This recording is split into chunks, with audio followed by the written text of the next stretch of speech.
L'histoire de ma vie n'existe pas. Ça n'existe pas. Il n'y a jamais de centre. Pas de chemin, pas de ligne. Il y a de vastes endroits où l'on fait croire qu'il y avait quelqu'un. Ce n'est pas vrai, il n'y avait personne. L'histoire d'une toute petite partie de ma jeunesse, je l'ai plus ou moins écrite déjà. Enfin, je veux dire de quoi l'apercevoir. Je parle de celle-ci justement, de celle de la traversée du fleuve. Ce que je fais ici est différent et pareil. Avant, j'ai parlé des périodes claires, de celles qui étaient éclairées.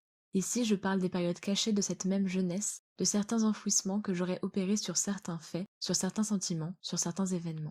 J'ai commencé à écrire dans un milieu qui me portait très fort à la pudeur. Écrire pour eux était encore moral.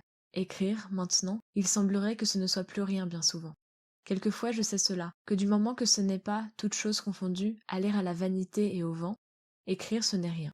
Que du moment que ce n'est pas chaque fois, toutes choses confondues en une seule par essence inqualifiable, écrire ce n'est rien que publicité. Amis des mots, sauriez-vous reconnaître la grande auteure qui se cache derrière ces lignes? Je vous aide. Serait-ce A. George Sand, B. Colette, C. Simone de Beauvoir ou D. Marguerite Duras? Je relis quelques phrases de cet extrait où une anaphore, pour les amateurs de figures de style, une anaphore vient souligner le verbe écrire que l'auteur tente de redéfinir selon son expérience propre. J'ai commencé à écrire dans un milieu qui me portait très fort à la pudeur. Écrire pour eux était encore moral. Écrire, maintenant, il semblerait que ce ne soit plus rien bien souvent. Alors, il est temps d'arrêter votre choix. Est-ce donc A. George Sand, B. Colette, C. Simone de Beauvoir ou D. Marguerite Duras?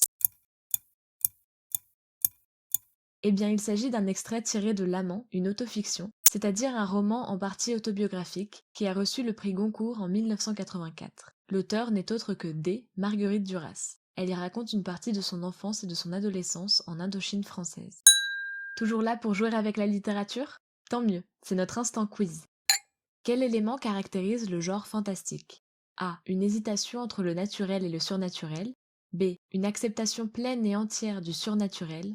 C. Un univers futuriste fondé sur des progrès technologiques. La réponse est A. Une hésitation entre le naturel et le surnaturel. Que récompense chaque année le prix Sangor? A. L'œuvre complète d'un auteur de jeunesse. B. Une pièce de théâtre française. C. Un premier roman francophone.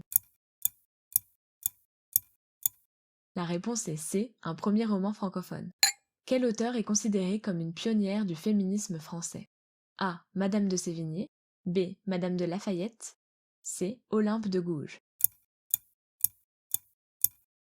La réponse est C. Olympe de Gouges.